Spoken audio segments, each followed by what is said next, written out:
읽어주는 동화책 왕이 될 꿈을 꾼 원성왕. 해공왕의 뒤를 이을 유력한 후계자가 없자 왕족들은 저마다 왕위를 탐내며 욕심을 부렸고 온갖 음모를 서슴지 않았어요. 결국 이런 혼탁한 과정에서 왕위를 차지한 것은 선덕왕이었죠. 하지만 그 다음도 문제였답니다. 선덕왕에게도 왕위를 물려줄 왕자가 없었기 때문이었죠. 왕실의 앞날을 한 치 앞도 헤아릴 길이 없구나. 신하들은 한편으로는 불안해하면서 또 한편으로는 저마다 누가 다음 왕이 될까 몹시 궁금해했답니다. 이런 때에 내물왕의 12대 손인 김경신은 아주 이상한 꿈을 꾸었어요. 꿈속에서 큰 난리가 일어난 거죠. 사람들이 이리 뛰고 저리 뛰며 아우성이었어요. 곳곳에서 검은 연기가 치솟고 비명도 들리는 것 같았죠. 대체 이게 무슨 소동일까? 혹 누가 반란이라도 일으킨 건 아닐까? 그러나 더 알 수 없는 건 바로 자신이었어요. 사람들은 그렇게 소동을 피우는데 자신은 유유히 어디론가 가고 있는 것이었죠. 자세히 보니 그 차림새도 이상했어요. 평상시 쓰던 갓은 벗어버리고 생전 처음 보는 흰 갓을 썼던 거죠.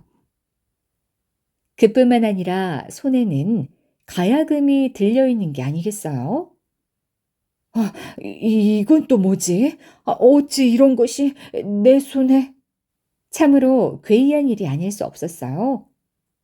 그런데 다음 순간 놀랄 사이도 없이 김경신은 어느새 천관사의 우물 속으로 뛰어드는 것이었죠. 으아! 사람 살려! 풍덩 소리와 함께 김경신은 비명을 지르며 잠에서 깨어났답니다. 온몸은 땀으로 흠뻑 젖어 있었죠. 자신도 모르게 몸이 부르르 떨렸어요. 이상한 꿈이야. 너무 생생한걸. 필시 무슨 곡절이 있을 게야. 딱히 무엇라 말할 수는 없었지만 김경신은 예산일이 아니라는 생각이 들었죠. 김경신은 꺼림칙하여 도무지 그냥 있을 수가 없었답니다. 그는 얼른 하인을 불러 말했어요. 여봐라, 얼른 점쟁이를 불러오도록 하라. 하인은 쏜살같이 달려나갔어요. 점쟁이가 당도할 때까지 김경신은 초조하여 방안을 서성거려야 했답니다. 이윽고 점쟁이가 당도하자 김경신은 주위를 살피고 간밤에 꾼 이상한 꿈 이야기를 점쟁이에게 낱낱이 들려주었어요. 그러자 점쟁이는 몹시 안타까운 표정을 지며 말했죠. 대감께서 갓을 벗었다면 그것은 벼슬을 잃을 징조입니다. 또한 가야금을 손에 들었다 하셨는데 다름 아닌 목에 칼을 쓰게 된다는 뜻이지요. 무엇이? 그게 사실인가?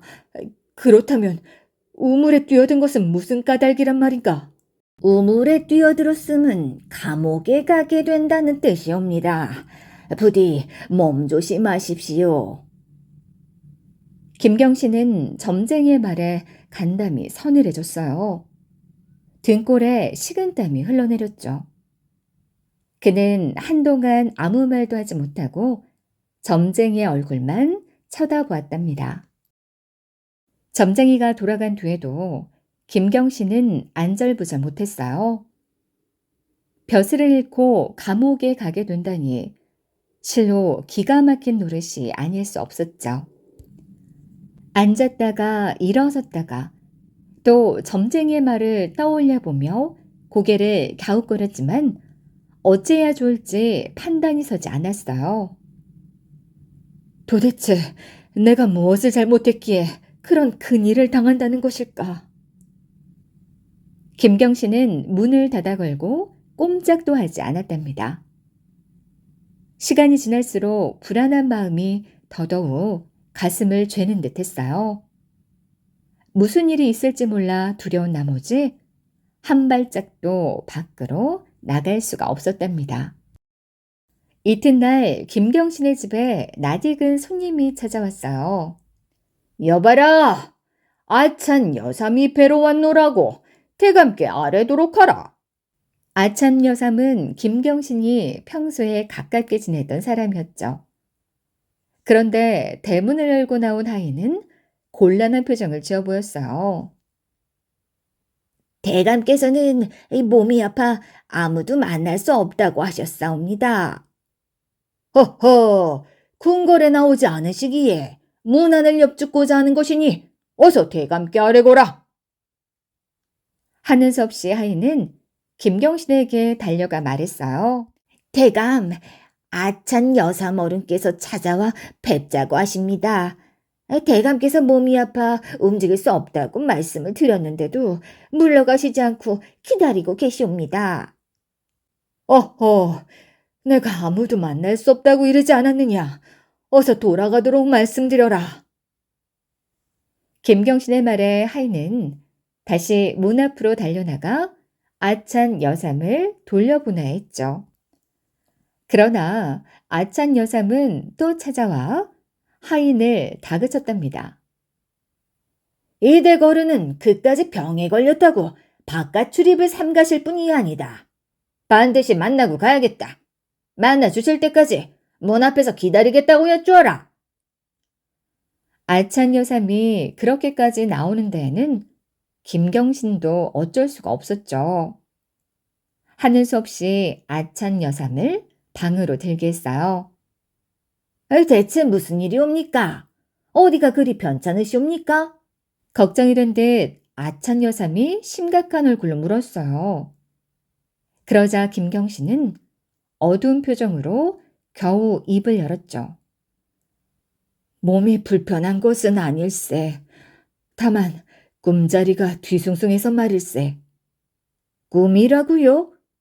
대체 무슨 꿈을 꾸셨기에 문까지 닫아 걸고 출입을 삼가신단 말입니까? 김경신은 하는 수 없이 꿈 내용을 낱낱이 털어놓았죠. 그런데 이게 무슨 일일까요? 꿈 이야기를 다 듣고 난 아찬 여삼이 느닷없이 큰절을 하는 것이었어요. 김경신은 깜짝 놀라 얼른 달려가 여삼의 팔을 잡았죠. 이보게, 이게 무슨 일인가? 갑자기 무슨 큰절을 다 하는 겐가?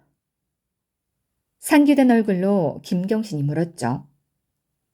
그러자 아주 진지한 표정으로 아찬 여삼이 말했어요. 대감, 그 꿈은 아주 상서로운 꿈입니다.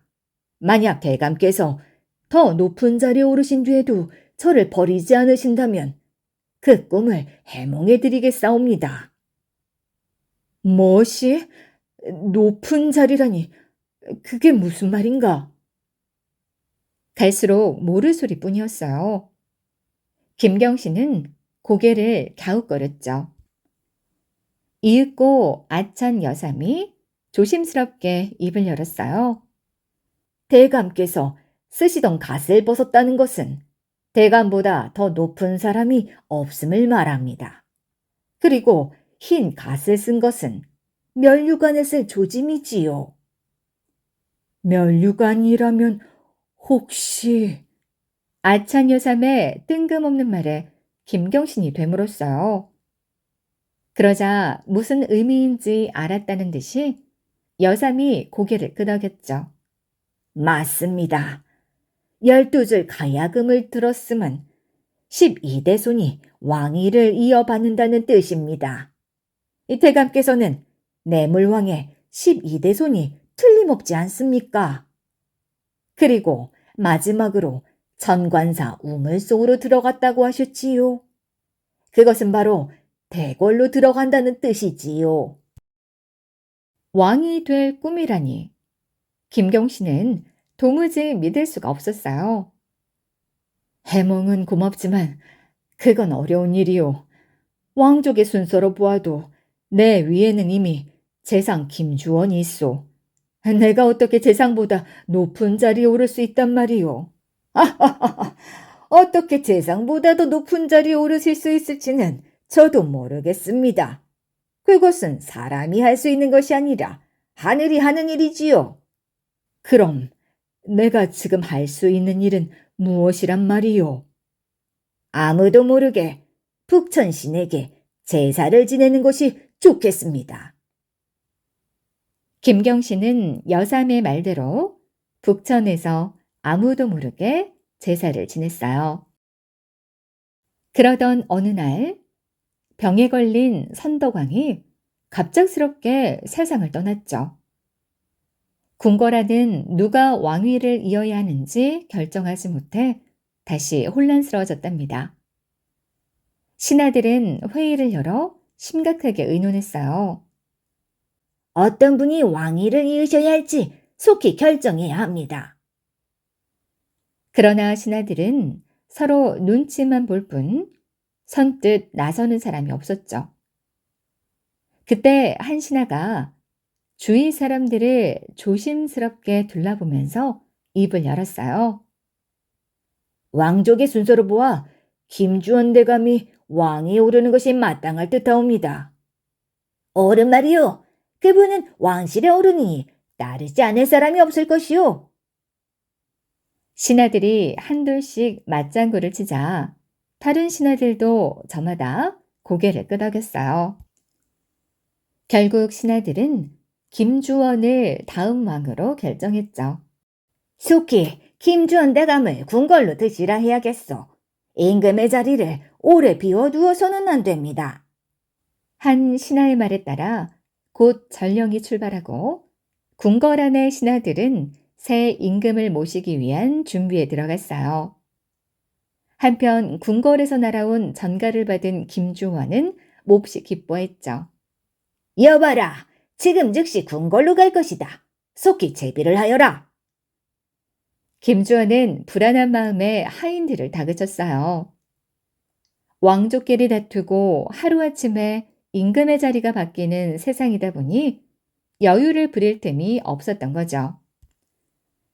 김주원과 그의 하인들은 서둘러 준비를 마치고 궁궐로 향했답니다.